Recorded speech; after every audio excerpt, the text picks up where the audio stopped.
冬天皮膚好乾燥，容易浮粉。以下啲步驟都可以改善到呢個問題。首先，我用大量嘅爽膚水全面抹咗一次先，軟化角質層。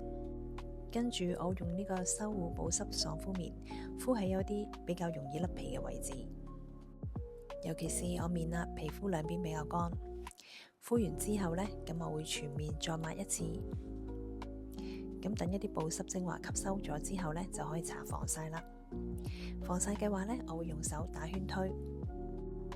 有時防曬嘅有膩感都會令到個妝比較容易浮粉，所以我會用紙巾先印走少少。跟住呢，就可以上粉底啦。粉底液呢，我都會點咗喺面額大範圍嘅位置，再用打圈嘅方法將粉底液推開。因為手有個溫度啦，令到粉底液呢會更加貼面噶。跟住下一步非常重要，我就會用呢個濕粉撲將個粉底液呢壓實喺皮膚上邊。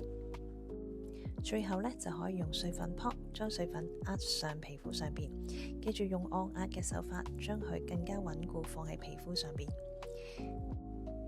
最後噴翻 setting spray，令到皮膚冇咁容易脫妝，貼面唔浮粉嘅妝就完成噶啦。